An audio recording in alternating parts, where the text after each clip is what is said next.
It was the kind of morning where the light came slow, damp gray and too quiet for a city that usually rattled itself awake. The school bus let out a sigh of brakes at the corner of Sycamore and Westmoreland just like it had every weekday for years. But that day there was no little backpack bouncing toward it. No quick kiss, no wave, no sound. And 19 years later, when I opened that envelope and saw her face in a college yearbook, same eyes, same smile, different name, I knew what the wind had been trying to tell me all along. Before I go any further, let me know where you're listening from, down in the comments, and tap like and subscribe if stories like this ever brushed close to your town or your own front door. Every click helps bring one more missing name back into the light. My name is Karen Holloway. I'm 48 now, still living in the same house on the east side of Milwaukee. I teach English at Jefferson High Room 214 second floor, just down the hall from the history wing. Been there long enough that the custodians greet me by name and most of my students think I'm older than I am. I keep my world small. Mornings start early. Coffee, half a banana, feed the cat. And every day at exactly 7:12, I glance out the kitchen window. The bus still stops at the corner, still wheezes open, still waits, still pulls away. Emily used to stand right there. She was 7. Bright quiet, liked her routines. She had a strawberry birthmark behind her right ear, the kind you only noticed when you kissed her goodnight. Wore a pink backpack and a blue scarf with little white stars. I can still see her trying to tie it herself. Little fingers fumbling with the knot. We lived simple. Roger, my ex-husband, ran a hardware store back then. We had Friday night pizza Sunday walks a yard that always needed mowing. I kept things tidy. Calendars, lunches packed the night before, laundry folded straight out of the dryer. I believed in that kind of order. Still do, I guess. But there were signs. I know that now. That fall had been colder than usual, the kind that made your bones ache before October even hit.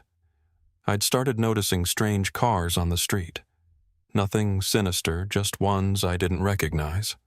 Parked too long. Lights on when they shouldn't be. One morning I found a folded piece of notebook paper on the sidewalk near our mailbox. It had been rained on and mostly smeared, but you could make out the word "sweetheart" written in pencil. I figured it was just a school kid's lost note. I threw it away. Looking back, there were other things. Emily mentioned once that the bus lady seemed different. I asked what she meant, but she just shrugged and went back to coloring. A week before everything changed, Mr. Landers, our next-door neighbor, said he saw a blue Honda parked near the corner 2 days in a row. Thought it might have been one of Roger's work friends. I didn't think much of it. I remember the night before, October 5th. Emily had drawn 3 butterflies, 1 big, 2 small. She labeled them "Me, Mommy, and Daddy." We put it on the fridge. She asked me to read her a chapter of Charlotte's Web before bed. I did. She fell asleep halfway through. The next morning I made her toast with cinnamon sugar. She wrapped the scarf twice around her neck and waved from the door. That was the last time I saw her. At 7:12 I watched the bus pull away with the same empty windows. And I remember thinking, just for a second, something's off. I couldn't have known how right I was. She was 20 minutes late. Not enough to call anyone. Not at that age. But I felt it before I knew it. Something had shifted. The bus driver said she hadn't been at the stop. Said the corner was empty when he pulled up. I told him that wasn't possible. I saw her walk out the door at 7:04, same time as always. She never missed. Not once. I drove to the school myself. The secretary checked the roster, then the attendance. "No, ma'am," she said gently. "Emily didn't check in today." I stood there a moment like I hadn't heard her right. My body was moving before my mind caught up. I checked the nurse's office, the library, walked the halls. A teacher recognized me and asked if I needed help. I must have looked strange, still holding my keys scarf, half unwrapped eyes scanning faces like one might turn and smile and fix everything. But none of them were Emily. By 9:20 I was at the precinct. I still remember the color of the chair and the front lobby blue vinyl torn at the seam. The officer at the desk asked if I was sure it had been long enough to file a report. "Sometimes kids hide," he said. "Maybe she ran off to a friend's." I told him she was 7. She didn't run off. She barely crossed the street without holding someone's hand. They took down the details. Her name, hair color, birthmark, pink backpack with a stitched white daisy on the top flap, the scarf, what she'd eaten for breakfast. I gave them everything. Then they asked about her home life as if that might explain it. I kept my voice level. "We're not perfect, but she's loved. She's safe. She's never once given us trouble."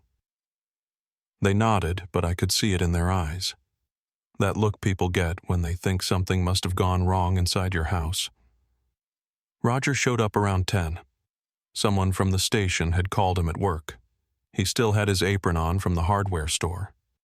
We sat beside each other without speaking. His knee bounced. Mine didn't move. They brought in a detective, Paul Jensen. I didn't know his name then, but I wouldn't forget it after that day. He was calm, older, already gray at the temples, which made me trust him more for reasons I couldn't explain. He asked smart questions. Asked about neighbors, routines, changes in behavior. I told him everything. We hadn't noticed anyone strange, no custody disputes, no recent arguments. She'd been quiet lately, but not withdrawn. Just herself. Just Emily. By noon, they had officers canvassing the neighborhood. They called it a precaution. I called it the start of something I couldn't take back. I walked the block again from our house to the bus stop and back. Nothing looked wrong. No signs of a struggle. The sidewalk was just sidewalk. There was a slight oil stain near the curb from someone's leaky sedan. A discarded juice box, leaves starting to pile near the sewer grate. But no scarf, no backpack, no Emily. We knocked on doors. Mr. Landers said he hadn't seen anything that morning. A woman 2 houses over mentioned a car idling at the intersection. Said she thought it was a parent waiting to drop off a child. She hadn't gotten a good look. Just blue, maybe gray. Honda or Toyota. Could have been anything. But it was the only thread we had. By that evening, they called in volunteers. People I hadn't spoken to in years showed up with flashlights and folding chairs. Roger's sister flew in from Minnesota. My best friend Becky made soup and sat with me while others searched. I didn't eat. I couldn't. I remember the way the living room looked lamplight too warm. Couch cushions still fluffed from the night before. The pink butterfly drawing still on the fridge. I stood in the hallway and looked into a room. Everything in its place. Dolls on the shelf, crayons in their box, her favorite book half open on the desk. It felt like a set. Like if I stepped inside, something would break. So I stayed in the doorway. They kept asking about Emily's mood the past few weeks. Had she been afraid of anyone? Had she talked about strangers? Had she acted strange? But there was nothing. I would have noticed. I kept track of everything back then. On October 3rd, she brought home a spelling worksheet. I kept it. October 4th, she asked if we could carve pumpkins early this year. We'd planned to go that weekend. I told her I'd pick up some from the grocery on Friday. That Friday never came. Jensen came by the house around 10 p.m. that night. His voice was softer now. "We're doing everything we can," he said. He asked if we had any recent family photos, anything that showed her clearly. I pulled out a stack from the drawer beneath the TV. Birthday parties, school pictures. One from the zoo that summer, she had her face painted like a tiger, arms wrapped tight around my waist. He took copies, promised they'd be circulated first thing in the morning. Around midnight, the rain started. Not a drizzle. A heavy, punishing kind of rain that made the gutters overflow. I remember lying on the couch listening to it hit the glass and feeling like the whole world was closing in. I had the lamp on low. I hadn't changed out of my clothes. The scarf was still draped on the banister. I kept staring at the door. like maybe she'd walk back in. Cold, wet, confused, but safe. My eyes burned from staying open so long. The next few days blurred. Press conferences, flyers, a line of cars circling the block. They brought in dogs' helicopters. News trucks parked up the road, the house filled with casseroles and people whispering in corners. One woman hugged me so long I forgot her name. Another asked if we had life insurance. I stopped answering the door. We recorded a statement on the local news. Roger did most of the talking. I tried to say her name, but it cracked when I did so. I just nodded. And then, too fast and too soon, the world moved on. The flyers got taken down. The volunteers stopped coming. People had lives to return to. We didn't. Weeks turned to months. The tips dried up. The case, they said, had gone cold. But not for me. I kept Emily's scarf in my coat pocket all winter, held it whenever the silence got too loud. Some nights I sat in her room and read aloud, just in case. I never stopped checking, never stopped looking, but it was like she'd been lifted right out of the world, no trace left behind. Then 19 years later, I opened my mailbox and found an envelope. No return address. Inside a single printed page from a college yearbook. A photo of a girl with auburn hair, hazel eyes, and a dimple when she smiled. She looked just like Emily. Same eyes, same mouth, same birthmark behind the ear. But the name underneath didn't match. It read, Madison Carter. And in the top corner, written in shaky ink on a Post-it note, were 4 words I hadn't heard in almost 2 decades. You were right. She's alive. I didn't call the police right away. I thought about it. I had the photo, the yearbook page, the note, but something in me knew they wouldn't treat it like I would. 19 years is a long time. Too long for certainty. I'd seen what happened when I called before. They spoke kindly, but underneath there was always a quiet shrug. The kind that said the world had kept turning even if mine hadn't. So I sat there with the page in my lap, reading that name again and again, Madison Carter. Hazel eyes, auburn hair, dimple on the left cheek. And just below the image, a program listing sociology, Honors University of Illinois at Chicago, class of 2024. The locket around my neck felt heavier somehow. I held it in one hand and whispered Emily's name like a question. I don't know what I was expecting, but the air didn't answer. That night I stayed up until almost 3. I searched her name online, anything public student pages, press releases, social media profiles. There wasn't much. No birthday posts, no photos from high school, nothing older than 2 years back. Like she'd just appeared. I clicked through what I could find, squinting at every detail. One blurry group photo caught my attention, a volunteer event on campus. A young woman in the back row turned halfway wearing a small silver charm on her backpack. A butterfly. Not just any butterfly. The same shape, same size, same wings as the brooch Emily wore the morning she disappeared. I'd had it custom made. Ordered from a little artisan shop in town. I thought it was lost. But there it was, hanging from a zipper on a bag in a campus photo taken 3 weeks ago. The next morning, I called in sick for the first time in 7 years. I packed a tote bag with the photo, a printout of that campus, shot a small notebook I kept for dreams and thoughts I couldn't explain, and I drove south, 3 hours to Chicago. I hadn't been to a college campus in decades. I remember walking across the main quad, feeling out of place, watching students pass me in sweatshirts and earbuds and laughter. They had no idea I was there to find my daughter. I walked straight to the admissions office. I didn't have a plan, not really. Just the weight of that photo and a need to see something, hear something that would make it real. The receptionist at the desk couldn't have been more than 20. She wore chipped blue polish on her nails and looked up at me like I was lost. I told her I needed to speak to someone about student records.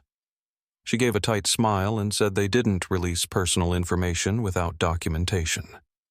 I expected that, but I leaned forward a little and said, This might involve a missing persons case, a long-term one.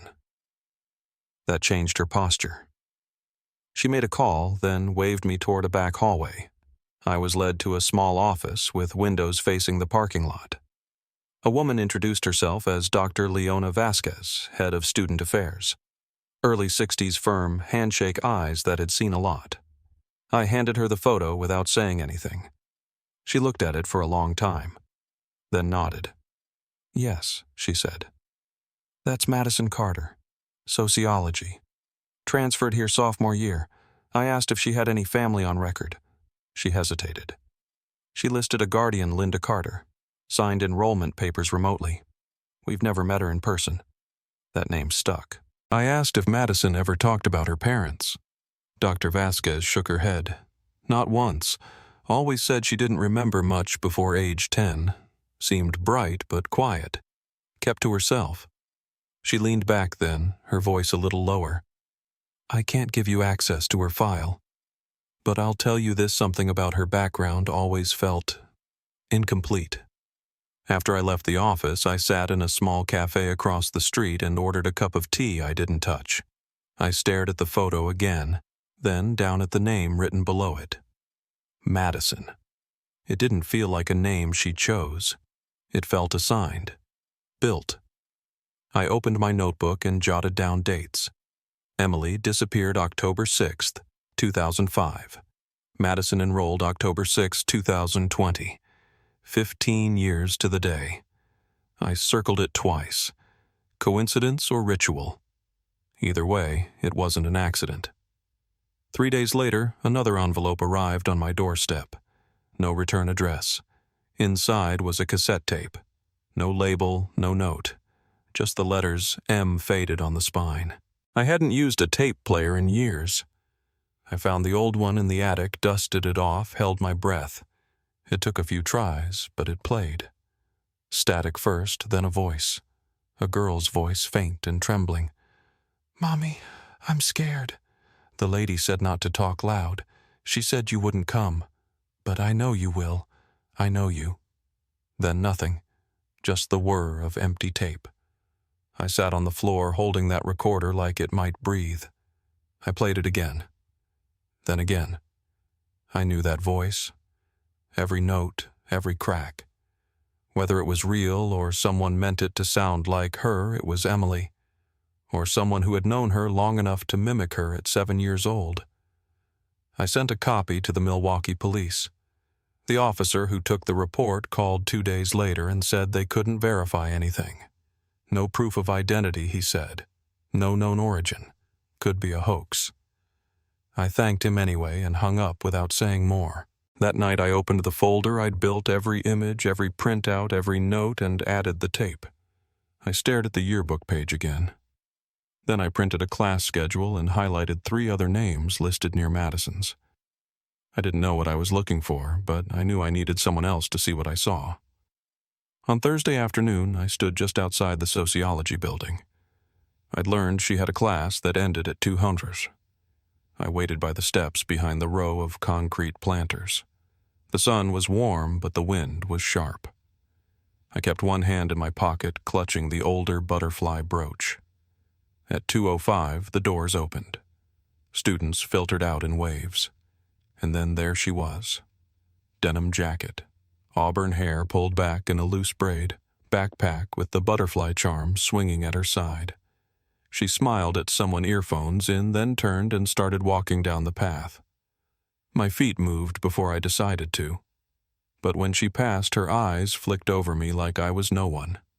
Not startled, not curious, just another face in a busy place.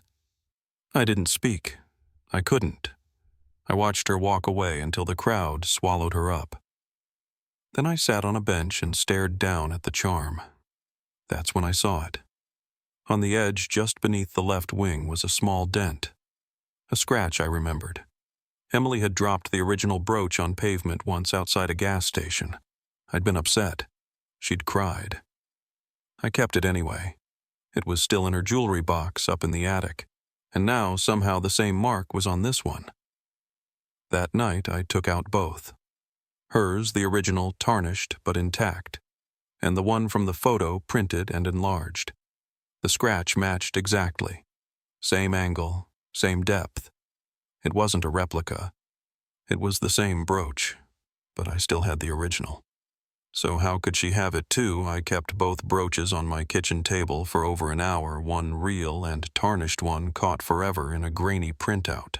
I moved them around under the lamp, turning them in the light, comparing the details. The engraving on the back of the original EMH, still clear, still mine. But that scratch, that specific dent, it didn't make sense. If mine never left the house, then how could she have one with the same mark? That night I barely slept. I kept replaying that moment on the sidewalk, watching her pass me earphones and smile soft but unfamiliar. The way her eyes slid past me like I wasn't there. I thought maybe seeing her in person would answer something, some gut reaction that would settle it all. But it only made the silence louder. The next day, I pulled the bins from the attic. Boxes labeled with masking tape, school art, childhood books, winter clothes I hadn't been able to throw away. Near the bottom of one, I found Emily's old jewelry box, the one with the small brass clasp that always stuck. Inside were tiny plastic rings, a friendship bracelet, and the butterfly brooch. Still there, still real, still impossible. I put it back in its felt lining, closed the lid, and sat on the floor until it got dark. I started watching Madison more closely after that. Quietly. Carefully. From a distance. I wasn't proud of it, but I needed to understand. I downloaded the university's public events calendar, marked off every student panel open volunteer shift honors presentation. I kept a soft cap and scarf in the back seat of my car. I knew the buildings by name now, the lecture halls, the student center, even the side exits students used when they didn't want to be seen. Each time I spotted her, I noticed something else. The way she tilted her head when listening, same as Emily used to. The way she held a pen between her fingers, not by the barrel but up near the clip, a habit that used to drive her teachers crazy. But the biggest thing was how alone she always seemed. She wasn't shy exactly, just separate. She moved through groups like someone who'd learned how to blend but never belonged. One afternoon, I watched her sit on a bench for nearly 40 minutes. No phone, no book, just sitting, like she was waiting for something. Eventually, I worked up the nerve to speak to Dr. Vasquez again. I emailed her first, asked for 15 minutes. She agreed to meet the following Wednesday. This time, I didn't come empty-handed. I brought a manila folder with the yearbook page, side-by-side photos of Emily and Madison, a copy of the brooch engraving, and a list of known details: birthmark, dimple, eye color. When I slid it across her desk, she read it all silently. I didn't speak until she looked up. "I think she's my daughter," I said quietly. "Emily Holloway, missing since 2005. There was a long pause. Dr. Vasquez folded her hands.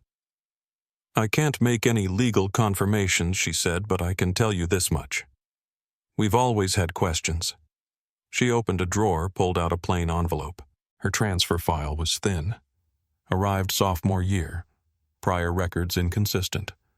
Guardian listed as Linda Carter, but everything came by mail. No phone number. No in-person contact. She paused.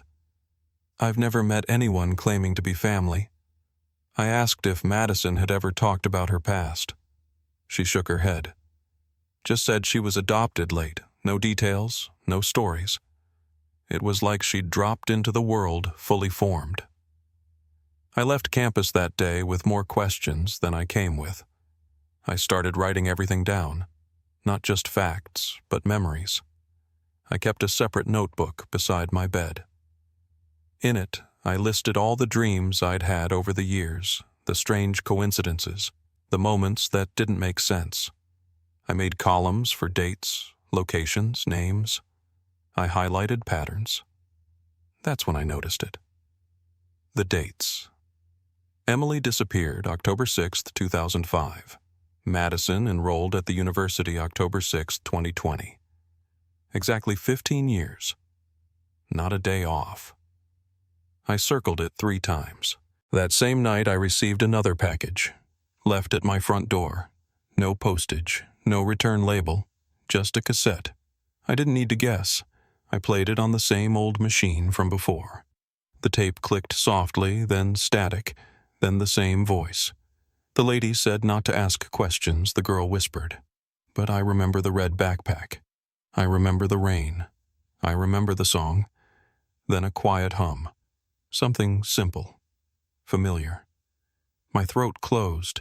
It was the lullaby I used to hum when I brushed her hair before bed. I called the Milwaukee police again, asked to speak to someone directly.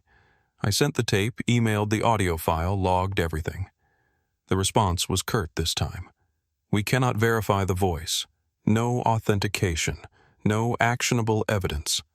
I hung up before I could say anything I'd regret. I went back to my notes, went back to that charm. I zoomed in on the photo again, scanned the dent one more time, and then I noticed something I hadn't caught before. On the upper wing, just beneath the edge, there was a subtle difference in tone, a duller shine, the way metal looks when it's been polished too many times. But mine, the original, had that too, in the exact same spot. The pattern of wear was identical. I pressed the photos side by side. Same curve, same shadow. It was the same object. But that couldn't be. I had mine. I had both. I stayed awake that whole night running through possibilities. Had there been a duplicate? Had someone stolen it and returned a copy?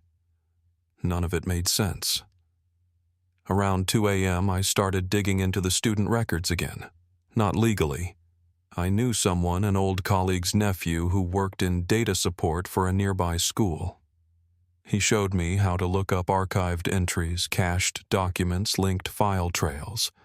There wasn't much, but I found something in a digital yearbook entry, Madison's name linked to a scanned signature on a club sign-in sheet. The handwriting was off. Rounded forced, not a natural signature. I compared it to one of Emily's old school papers I'd saved. They weren't the same. But there was one letter, the M, that curved the same way, almost like a backwards loop. It wasn't proof, but it was something. The next morning, I walked into Emily's old room for the first time in months. It still looked the same. Wallpaper with clouds, dolls lined neatly on the shelf. The same framed drawing hung near the desk. 3 butterflies labeled me Mommy Daddy. I took it down and stared at it a while. Then I whispered her name. Not loud, just enough to feel it leave my lips. That afternoon I drove back to campus. This time I didn't sit across the street. I walked straight to the student union and waited outside the cafe. I knew she stopped there on Thursdays. I stood by the newspaper rack, heart steady, hands cold. And when she walked in alone, no earbuds, hair tied up, I stepped forward. I didn't say her name. I said, "Excuse me." She looked up. "Yeah," I said, "I think I know you." She tilted her head. "I get that a lot." And then just before she turned, I said one more thing. "Do you remember the rain?" She paused. Not long, just enough. And then she walked away, but her hand brushed the butterfly charm as she did, not out of habit, like it meant something. She didn't look back, just brushed the charm like it was a reflex and kept walking toward the library entrance. But something in her hand, just the way her fingers tightened, stayed with me. It wasn't fear. It was memory. Muscle memory, maybe. A signal the brain hadn't caught up to yet. I stood there a while longer holding the folder I hadn't even opened. I'd planned to show her the photo, the original brooch, maybe even the tape if I could find the right words. But when the moment came, I couldn't move fast enough. And honestly, part of me didn't want to rush it. If she really was Emily, and if someone had told her for years that she came from something else, then this wasn't going to be undone in one conversation on a Thursday afternoon.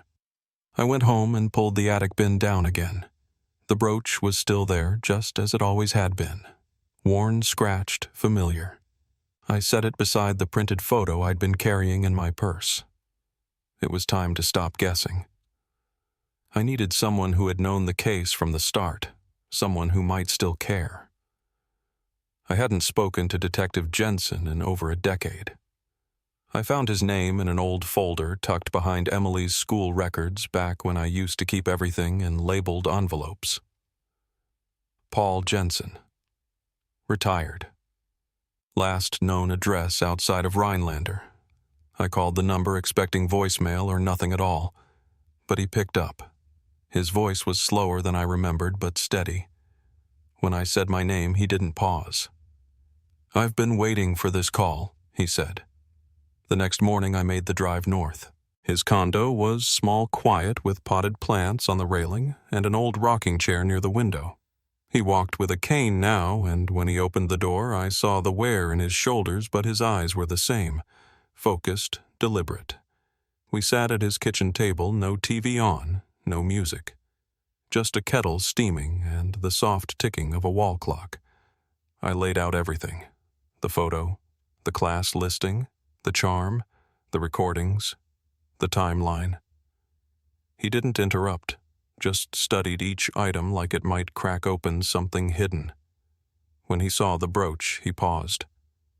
"You had this made, didn't you?" I nodded. "Custom piece, local shop, back in 2005. He turned it over in his hand, brushed his thumb along the back. "Still has the initials." Then I told him what Dr. Vasquez had shared, that Madison Carter had no real records before sophomore year, that her guardian had never appeared in person, that the file was thin, inconsistent. When I said the name Linda Carter, his expression changed. He leaned back and pulled a binder from a nearby cabinet. Inside were yellowed papers, photos, clipped notes from the original search. "We suspected a nurse once," he said. "Private clinic outside Madison. Name was Sandra Carter. Vanished a week after Emily." He flipped to a page near the back, scanned copies of employee lists, a photo of a car parked outside the clinic. Nothing solid. No prints, no charges. But the timing was close. I asked him if it could be the same person. He didn't answer directly. Just said, "People like that don't start big. They start small. And they learn how to disappear." We went back through his folder. Old witness statements, neighborhood maps, timelines. One entry caught my attention, a blurry image from a gas station camera taken the morning Emily vanished. A blue Honda Civic parked just across from the school bus stop. The timestamp read 7:11 a.m. I leaned in. "That's the same corner." She walked past that exact spot. Jensen nodded. "We never got a clear plate. Too much glare." But then I saw something else. Just barely visible near the curb was a small, dark object. I couldn't make it out, just a shape. Jensen followed my eyes. "What do you see?" I whispered. "That's where she dropped the brooch. The original one. Right outside the gas station." He stared at the image a long time, then stood up and opened another drawer, one I hadn't noticed.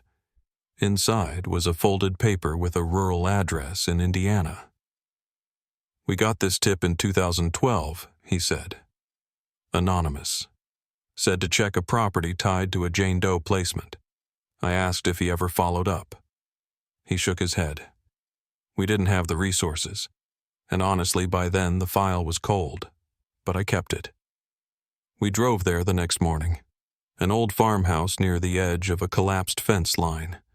The porch sagged, windows clouded over with dirt. But inside, upstairs, one room was cleaner than the rest. Dust still coated everything, but the bed was made. There was a shelf of faded books, and on the windowsill a child's music box. It didn't play anymore. On the floor near the closet was a torn spiral notebook. The pages were loose, but one near the middle had a date scrawled across the top, October 6th, 2010, and beneath it, in shaky writing, Sometimes I feel like I came from someone else's dream. Jensen sat on the edge of the bed and read it twice. Then he looked at me. It's her. Or it was. Someone made sure she forgot. Back home, I pulled out Emily's school journals from first grade. I'd kept them sealed in a plastic tub. Little misspellings, backwards letters, notes about butterflies and clouds. In one drawing, she'd written, "Me, Mommy, Daddy." 3 stick figures, all holding hands beneath a crooked sun. I traced my fingertip over it for a long time. Then I closed the notebook and said aloud, "I'm coming." Jensen didn't let it go. He called in a few favors, tracked down the agency tied to that Indiana house. Harvest Home Services. Shut down in 2011. Ethics violations. Improper documentation. No legal charges but a long paper trail. One of the co-founders, Sandra Carter. Former nurse. Last known address unknown. I stared at the printout. Sandra Carter. Linda Carter. Same person, different name. She didn't just take Emily. She rebuilt her from scratch. The last thing Jensen gave me was a student list from the university registrar, hard copy, unofficial. 3 other students had similar enrollment patterns. All transfer students, all without prior school records before age 10. 2 were from the same region in Ohio. One had a guardian listed as Margaret Dawes. I didn't recognize the name.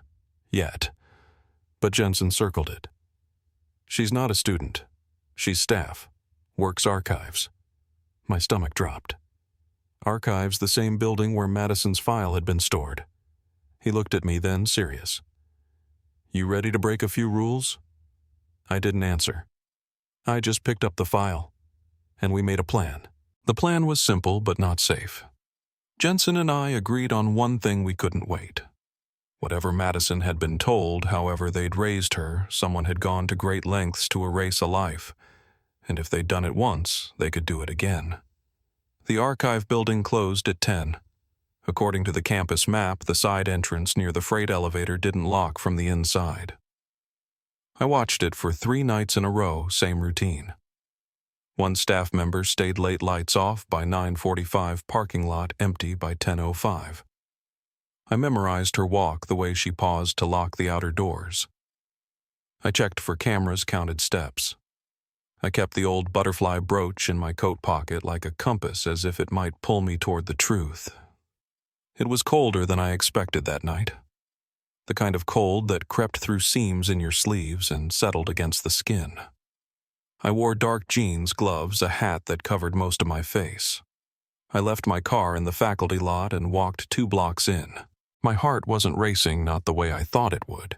It was slow, steady, like my body knew this had to be done.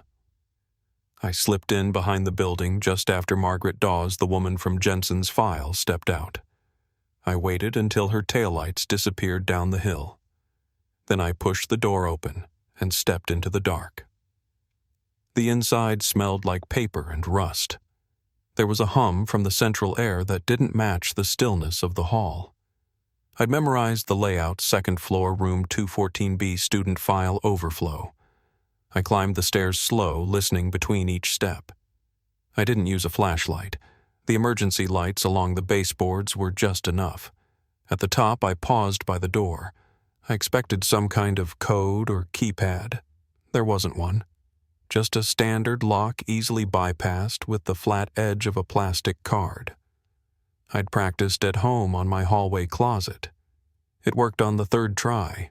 Inside were rows of old metal cabinets labeled in faded marker A, B, C, E, and so on. I found Carter Madison under the 3rd row. Her folder was thick, too thick for a student who'd transferred late.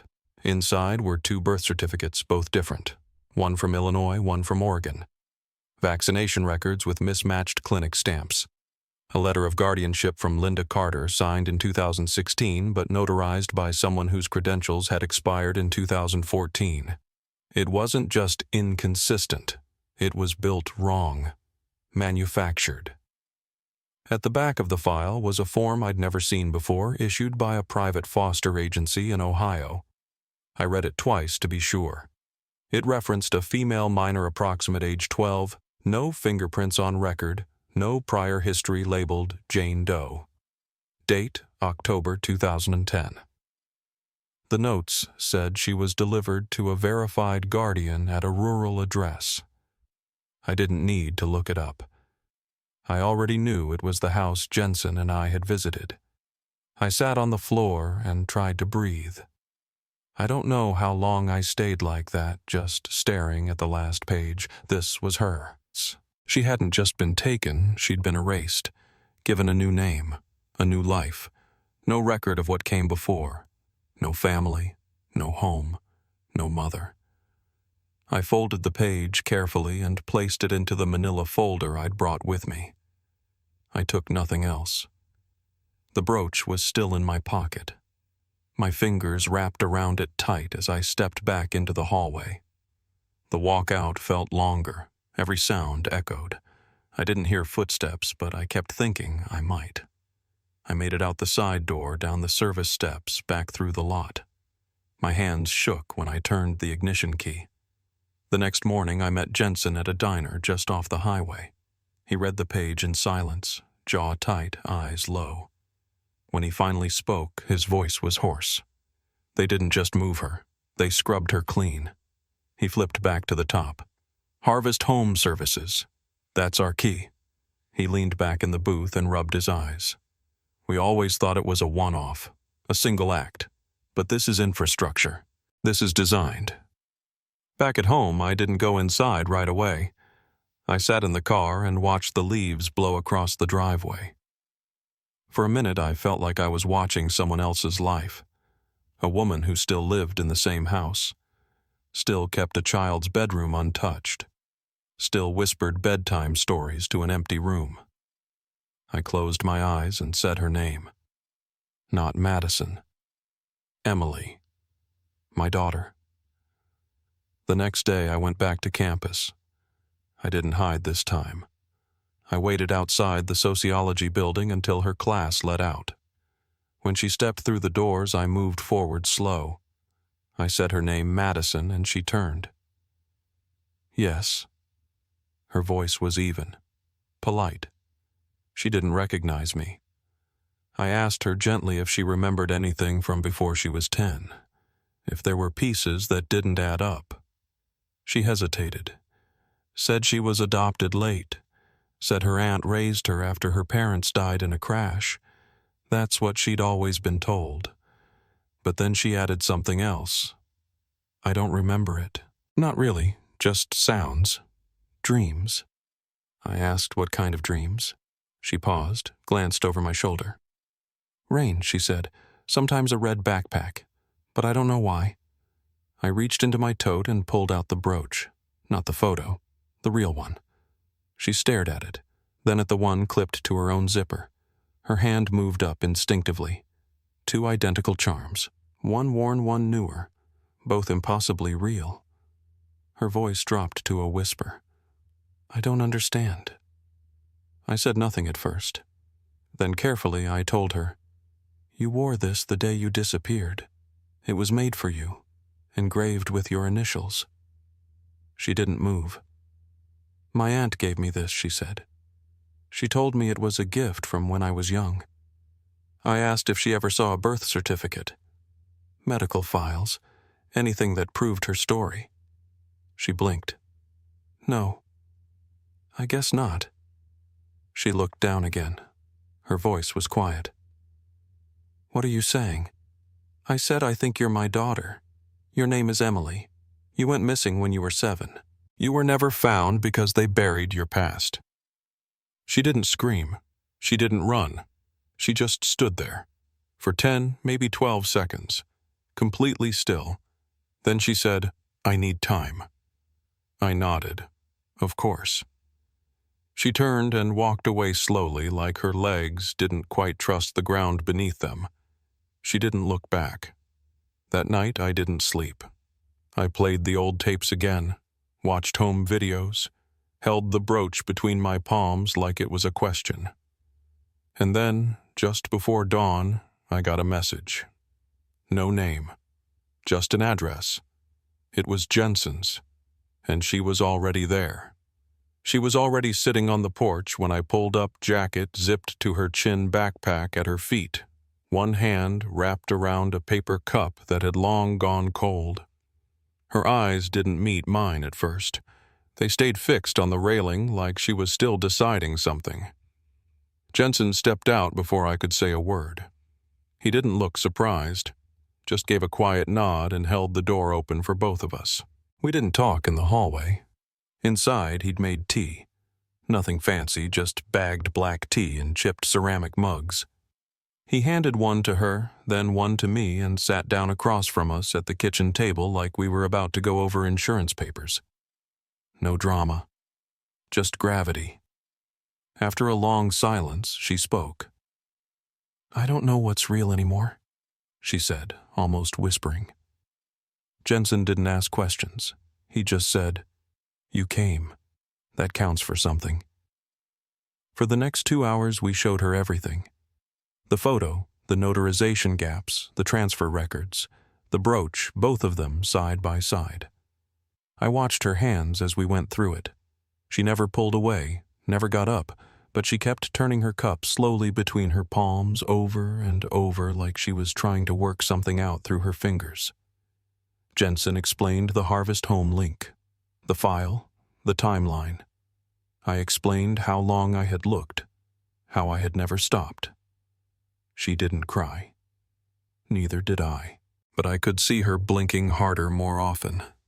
Near the end, I pulled out the old drawing. Crayons on construction paper, edges faded. 3 butterflies, me mommy daddy.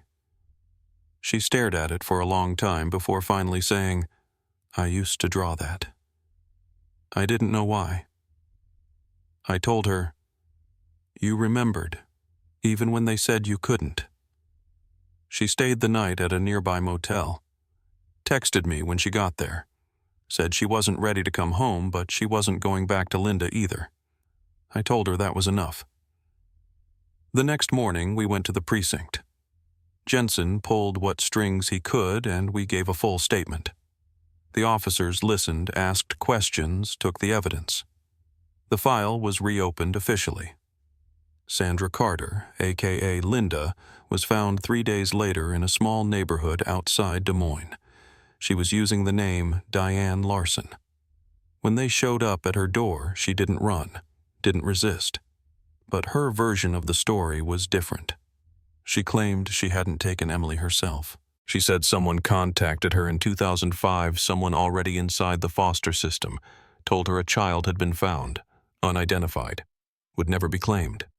She said she paid a price, signed some forms, and was told to raise the girl as her own. But there was one rule. She said I couldn't tell her where she came from. They said she belonged to no one. She refused to name anyone else.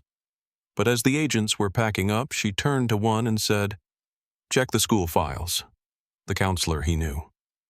Back in Milwaukee, Jensen dug through the old elementary records. One name stood out: Mark Danning, school counselor in 2005.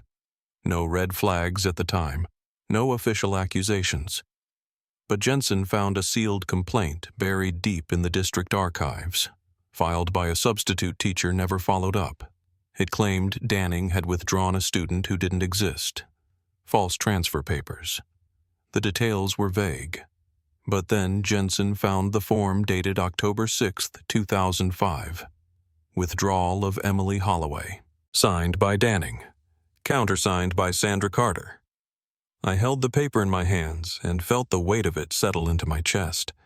That was the mechanism. The paperwork. That's how they made her vanish without a trace. No police, no ransom, just signatures. I looked at Jensen and said, "They didn't steal her in the dark. They walked her out through the front door." Later that week, Emily remembered something new. We were sitting on a bench near the lake. She wasn't saying much, just staring at the water. Then she said, "There was a hallway, yellow walls. I remember the smell like bleach and lemon, and books with no covers." I asked if she remembered anyone being with her. She nodded. A woman. Said my name was Madison. Told me not to cry. Said it was better this way. I asked where it was. She shook her head. I don't know, but I can still hear the door click shut behind me. That night, Jensen started cross-referencing private facilities near the Ohio Foster location. One name came up: Willowbrook Psychiatric Center, now defunct. Back in 2006, it had been quietly shut down after a string of internal complaints. Neglect, paperwork violations, mismanaged juvenile intake. One of the nurses listed on staff that year, Sandra Carter. I stood in my kitchen holding the printout and whispered, "They didn't just take her. They rewrote her." A few days later, Jensen found something else. A letter left on his doorstep, no envelope, typed unsigned. Inside were 5 names, first names only, alongside years and student ID numbers. A single line written by hand at the bottom. You were never supposed to find her. He brought it to me the next morning. We laid it out on the table. Neither of us spoke for a while. Finally, I looked up and said, "There are others." Emily didn't need to hear it to know. She walked in halfway through the conversation, read the list once and said, "I want to help find them." I told her she didn't have to. She said, "I need to." The news broke the next day. It started local, then spread. Woman discovers missing daughter in college yearbook 19 years later. Then another headline. New questions raised over foster records, missing children, and falsified identities. Interviews were requested. We agreed to one, then stopped. Some things we kept for ourselves. But one truth we made sure got out. This wasn't one case. This was a pattern. Sandra Linda Diane. She vanished again. Released on bond, disappeared within 48 hours. The paper trail went cold. But her damage didn't. Emily started therapy. She also started writing letters to herself, to the girl she used to be. Some she gave to Jensen, others she kept in a drawer. One of them ended with this line, "I am not what they made me forget. I am what I choose to remember." She folded it and placed it inside the hollow of the brooch. The original one. I helped her pin it to her new backpack. And for the first time since she was 7, she didn't flinch when the rain started to fall. The day the first name came back confirmed was gray. Not stormy, just still and low-lit, like the sky hadn't decided whether to break or not. Emily had taken to walking in the mornings, no headphones, just motion. She said it helped. I'd been drinking too much coffee by then, pacing through articles and court filings with a kind of restlessness I couldn't explain. Jensen called around 10. He didn't say anything at first, just let the silence sit a few seconds longer than it should have. Then, we got one. Carly Jordan. Real name Allison May. The name didn't land right away. I had to look back at the list 5th line down. 2008 intake. Where is she now, I asked. State facility outside Tulsa. She aged out in 21, got caught up in some low-level fraud last year. But she's not the same. Says she doesn't remember anything before the age of 9. But she draws B's, over and over, like something imprinted. Her foster file is sealed. We're working on it. I didn't say anything back. There wasn't anything to say yet. The second came a week later. Male. Jonah Mitchell. Now going by Nick Reeves. He'd been adopted through a private intermediary that no longer exists. Claimed his first memory was waking up in a house with different rules. No last names, no birthdays. He remembered a bell, though, one that rang at dinner. Loud and sharp. It made his ears ring. I passed his information along to a contact in family services. They said it matched an old complaint from a temporary guardian who'd only had him 2 weeks in 2010. Said he'd flinch every time someone knocked on a door. Said he didn't know his own age. We started a spreadsheet, just the 3 of us. Emily Jensen and me. 5 names. 5 lines. We kept it on a shared drive password, protected no labels that would make it obvious. Each entry had 3 columns, given name, taken name, traces. I don't know why we picked that word.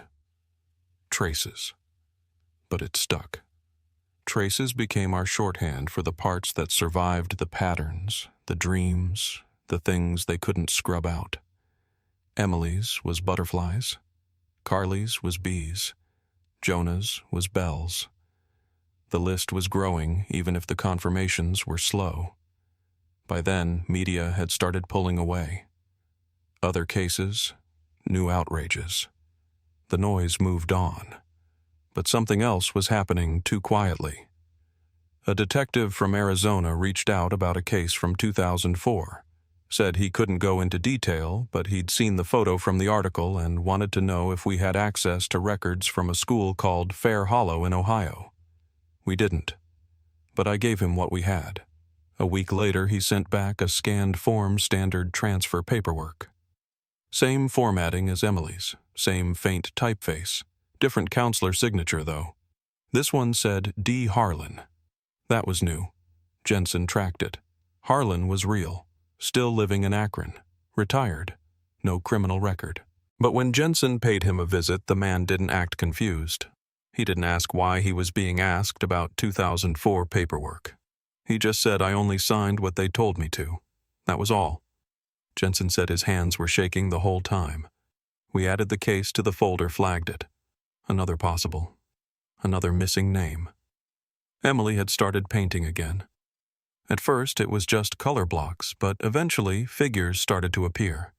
They were always small, often alone in the center of the canvas, sometimes in pairs, never more than two. One day, I asked her who they were. She said, people I might have known. I asked if she remembered their names. She shook her head and said, not yet. It wasn't long before someone pushed back. A man showed up at Jensen's house just after midnight. No vehicle nearby, no phone. Just knocked twice and waited. Jensen didn't open the door, but the security footage showed everything. Mid-40s beard, dark jacket, no logos. The man didn't try to break in. He just left a file on the porch and walked away. Inside were photos. 4 children. 3 girls, 1 boy. A sticky note clipped to the last page, 1999. Missouri. Start here. No signature. No contact. We scanned the images, reverse searched, cross-referenced against missing persons. Nothing matched right away. But Emily stared at the second girl for a long time. She said her name started with a G, I think. Maybe Grace. That was all she had. But she painted her later, in blue, alone in a field. At some point, the word network started to feel more accurate than anything else. It wasn't just a string of disappearances anymore. It was a system. A flow of children, foster state, private, rerouted, renamed, reshaped. Some ended up in clean homes. Others didn't. The pattern was the same. A gap in the file, a fake transfer, a reissue, a false identity. What they did after that depended.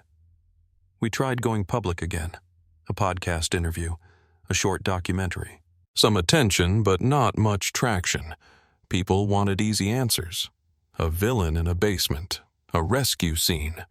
We didn't have that. We had questions stacked in labeled folders, the weight of missing context, and too many names that never made the news. Emily said it best one night. The story isn't what happened to me. It's what didn't happen to all of them. Eventually, the DOJ requested a meeting. Jensen and I flew to D.C. Emily didn't come. She said she was tired of rooms full of people saying sorry. At the briefing, they asked for every file we had, every verified ID. We handed over 3 binders and a flash drive. One agent, middle-aged, graying, paused when he saw the photo of the brooch. He said, "We've seen this before." Then he looked at Jensen and said, "Do you have—" The original Jensen nodded. "It's hers now. We weren't promised much, just that a task force was being considered, that subpoenas were possible. that someone somewhere had noticed the same pattern. But they also told us not to expect updates. Some cases, the lead agent said don't move the way you want them to, even when they should. When we got back, Emily had painted another canvas. This one was different. No people. Just a path through tall grass leading toward a dark wood. In the center was a small signpost. No words. Just a single painted symbol, 3 butterflies drawn in red. I asked what it meant. She looked at me for a long time and said, "It's where I left her. The first version of me. I don't think she's waiting anymore." That night I couldn't sleep. I sat in my car and listened to the quiet for over an hour. At some point I reached for the photo again, the one from the very beginning. The birthday party. The picnic. The one I used to stare at, willing time to go backward. But this time something different caught my eye. In the background behind the cake and the paper plates was a woman, turned just slightly, half in frame, face mostly hidden, but her hair blonde, pinned back, twisted into a shape I'd seen before, the same shape the brooch made when it glinted in the sun. A spiral. Tight. Intentional. I zoomed in, and for the first time I asked myself a question I hadn't let in until then. What if she wasn't just taken? What if someone had already chosen her before that day ever came? The morning they confirmed the task force had been approved, there was no press release, no podium, no statement made. Just a quiet message forwarded from Jensen's contact and a single line that said, "We're moving forward. Stay close." I read it twice, then once more with the sound off, as if somehow it would mean more in silence. Emily didn't say much when I told her, just nodded and looked past me like she was trying to remember something she wasn't sure she'd lived. She doesn't talk about justice anymore. I think that word stopped meaning anything to her a while ago. Now she talks about continuity, about trying to make something stay. She still paints, but not for anyone else. Her latest piece is a windowless room with the outline of a door that hasn't been opened yet. The caption she gave it was just one word: eventually. As for the children, some of them are grown now. A few changed their names back. Most didn't. One boy reached out to Emily last month. Said he remembered her voice, not her face. Said sometimes he dreams of a red hallway and can't breathe until he wakes up. Another girl, Carly, sent a letter with no return address. Inside was a sketch of 3 bees and a single sentence: "I found someone who believed me." I keep that one in my desk drawer. The photos are still there too. I look at them more than I should. Not because I expect answers, but because they remind me that someone meant for them to be forgotten. And they weren't. Not all of them. I think that's the closest thing to justice we ever get in stories like this. That someone remembers. That someone keeps naming the unnamed. Jensen moved to a smaller town last winter. He says the quiet helps. He still works a few cases, but mostly he's just trying to stay present. He writes letters, now real ones, on paper, the kind that make you slow down. His last one ended with "Some things break and some things carry. Be one of the things that carry." I pinned it to the corkboard above my desk. We still don't know who the woman in the photograph was. The one half-turned caught in that sliver of frame behind the birthday cake. Maybe we never will. Maybe she was just passing through. Or maybe she wasn't. That's the thing about stories like this. You find out how much weight a shadow can carry. You learn how many truths were quiet on purpose. If you're still listening, thank you. I know this one was hard. It was for us too. But if it stayed with you, if something about it made you pause, consider leaving a comment, even just a name. Because every time someone remembers, a silence gets interrupted. And sometimes that's all it takes to bring a little light back in. Thanks for staying with me. Be safe out there.